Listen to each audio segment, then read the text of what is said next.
and welcome back to the day before. Today we are going to take a look at episode 1 of Mallory Rock and conduct our investigation. Well, actually, I've already conducted the investigation into episode 1, but I'm going to share my findings with you. So, in episode 1 unboxing, we got this little notebook to keep notes in, right? And so I've been using it.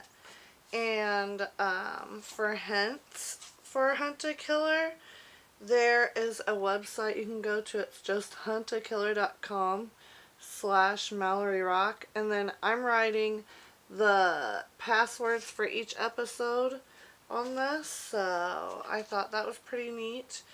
But this little notebook is pretty cute.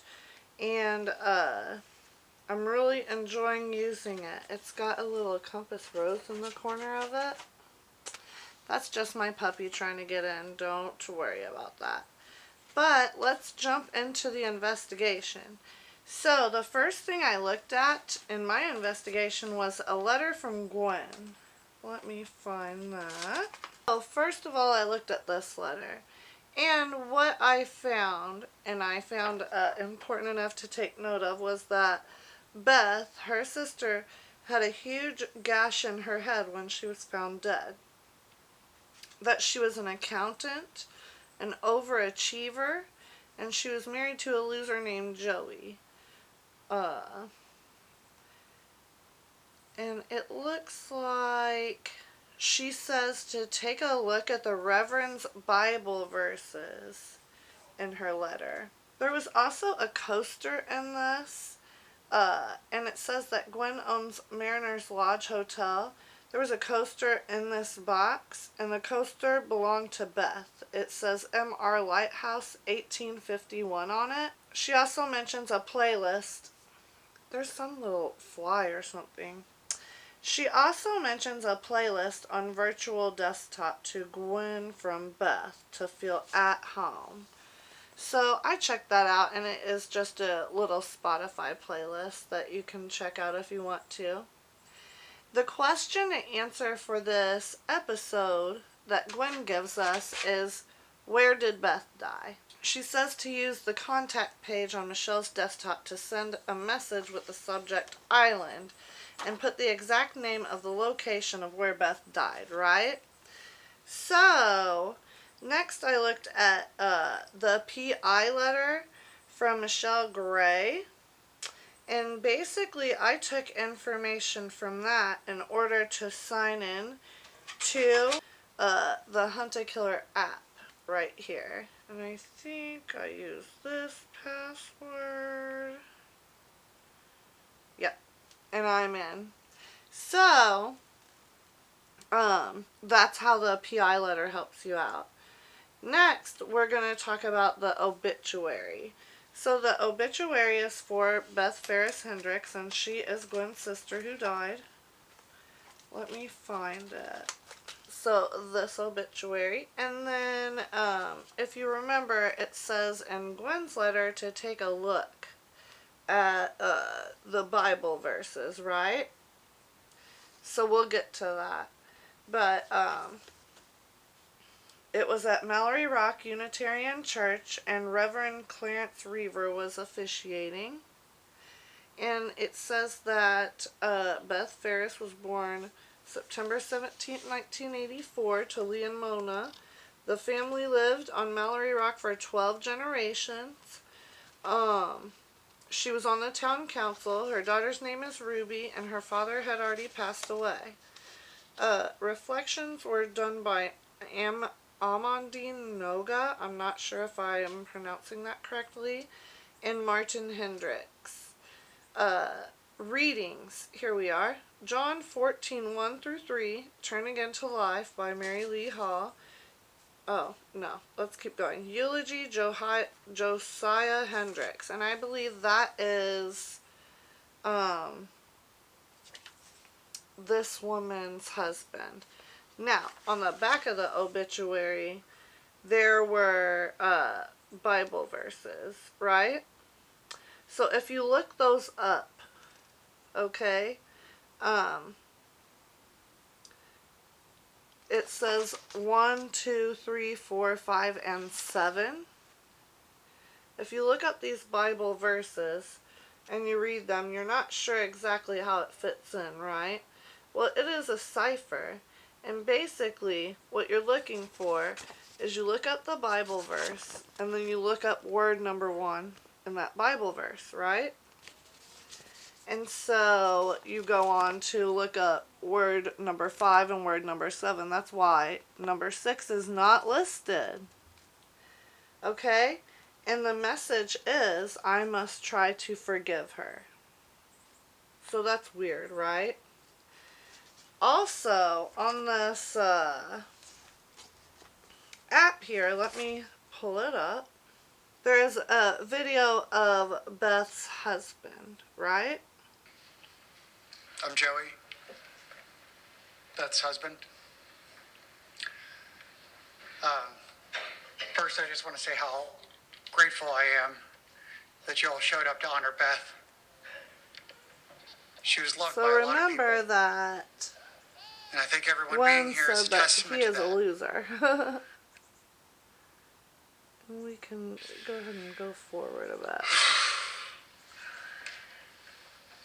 You know, I've been thinking a lot about This what is I wanted to tell Beth interesting. if I could see her one more time.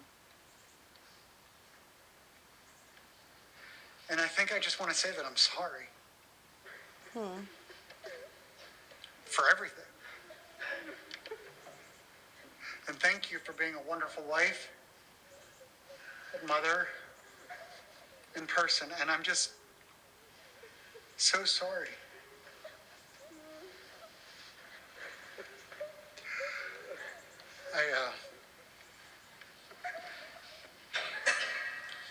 I think that's all I have to say. Interesting, you know. Oh, that's where you can look up Bible verses right here, if you can see that. Alright, and let's check out some other stuff. We're not going to check out the playlist or the investigation guide. You can do that if you want to. But there is a Mallory Rock website that you'll want to check out. It has a lot of interesting information. And let's check out the screenshot. Sully text. So it says, hey, do you have a sec to chat? I just got on break. What's up? Another mainland influencer skip out on their bill? I know this sounds crazy, but I'm working with a private investigator to get my sister's case reopened. We've got some paperwork from MRPD, but we need more. They told me it can take a long time. Any chance you can help me get stuff any faster, like as a personal favor? You there? I don't think I can. I know that's hard to hear. I'm really sorry. So this is Gwen contacting Sully, who works at the police department. I'm not asking you to rob a bank or something. I just need more evidence. Stuff like her autopsy. It's taking forever. I can't go around passing out files behind the chief's back if I want to keep my job. I'm sure they'll give you everything as soon as they can. I hope you can understand. I thought I meant something to you. You know that's not fair. It was your decision, remember? Break's over. I'm sorry, Gwenny. So I thought that was also interesting too. Accident report. So the accident report, Sergeant Alex Castillo was there at the scene, followed by Sergeant Combs, and the location was North Beach. On the accident report, it states that Beth's death was an accidental death, as stated in the letter from Gwen as well. It has Beth's address. It says that Beth was found by Ingrid and Maeve Sloan, out-of-towners who were boating. There was severe trauma to the back of the head. The location of body and nature of injuries are identical to 3 other accidental deaths in 2004, 2006, and 2017. Now that is weird, right? Next, we take a look at emails between Gwen, Jody Hendricks, and Martin Hendricks. And Jody and Martin Hendricks are Joey's parents, who are, Joey is Beth's husband, who's like a piece of crap apparently. Oh, that's the investigation report. What the frick? Why do I have two? I don't understand. Let's see. Okay. I don't know why I have two. They must have been stuck together or something. That's weird. Anyway, here are the emails, right? And after reading through them, it seems like Jody and Martin are Joey's parents, like I said. And Martin wanted to help Gwen, but Jody shut it down, right? So, okay. Got it. Next, we're going to look at the website for Mallory Rock, okay? Because that's going to kind of wrap up our investigation. So, remember where it said that Beth was found at North Beach, right?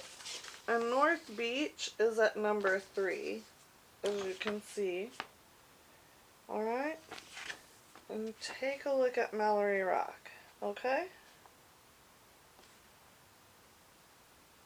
So there's the map. I don't know how well you can see that, because I cannot see my little window there. But I hope you could see enough.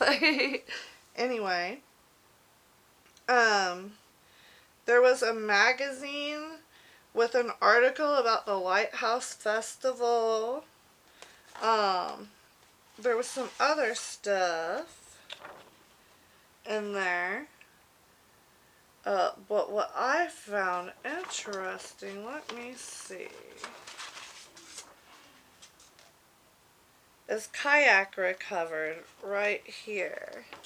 So that's like a city council person, and I will just put that there so that you can read it. But basically there was a kayak recovered, right? And this talks about a rip current. It says a rip current is kind of extreme current that can take large objects and people out to sea with little warning. Okay? And so this kayak was carried off by a rip current, right? So I was like, okay, so rip currents. We need to be considering that as far as Beth and where she was found. Rip current advisory. Please note that the following areas are extremely likely to develop rip current conditions. Stay safe, islanders. And that's on the little website for Mallory Rock. Then, if you go onto the website and you go under What's New, it talks about 6th graders Anna Saracho, Simon Whitaker, and Devin Snow swept the categories, including Best Overall Project at the annual Edgar Mallory Middle School Science Fair. And it says, congratulations, tracking currents on Mallory Rock through messages in bottles, right? And here's their little experiment, which is very interesting. There's somewhere in all of this information that talks about a place called Vanishing Point, and I'm not sure. So under the tracking currents thing anyway, though, 20C, it says 20C North Beach bottles come from 11Q near South Beach, 18A near Ballantine Bluff, and 20R. And Stony Point is over here. I drew this in my little notes, right? So a rip current could take something from that place to where Beth was found. Okay, so there is a brochure too that we were sent. Here it is. Oh my gosh. Lord have mercy. I forgot all about it. But anyway, it says Founders Wharf is located at the point where Edgar Mallory and his crew first landed on the island. The nearby commemorative plaque provides the perfect place for photos, right? And then it says, true to its name, the vanishing beach disappears when the tide comes in.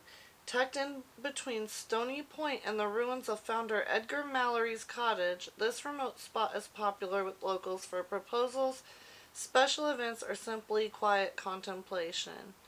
So I remember those two, like when I read that, I was like, I took note of it, you know what I'm saying? And then, uh, I put that together with, I was like, riptides. Okay, so the question is, where is Beth's body found? I was like, there is no way that she was, just fell into the water at North Beach where she was found, right? So, I took that information about Vanishing Beach, that kind of stuck out to me. And then the information about tracking currents from the Mallory Rock website. And I was like, okay, so that's it. She went into the water at Stony Point. I was like, gonna put Vanishing Beach, but for some reason I was like, it's Stony Point. So I sent Gwen an email with my suspicions that Stony Point is where Beth was killed, and she emailed right back and she said that I was right. Then she was saying Vanishing Beach near Stony Point is where Beth went into the water. So we're about to, do episode 2 and answer some more questions, but I am thinking that Gwen is correct in believing that her sister was murdered, and I'm really looking forward into continuing this investigation with you guys. I just want to insert that I haven't done an investigation video for quite a while, so I may be a little rusty. Bear with me. I know that upcoming videos, it's going to be much better. Next, we're going to look into episode 2, and I cannot wait, you guys. Make sure you subscribe and ring that notification bell if you want to follow along on this case. I have all of the episodes, and I also have one episode of the next case. So we're going to be going through this stuff pretty quickly. But I want to make sure you don't miss an episode, okay? And also, make sure if you enjoyed this investigation to give this video a like, okay? And I will see you guys again real soon on the day before. Bye-bye.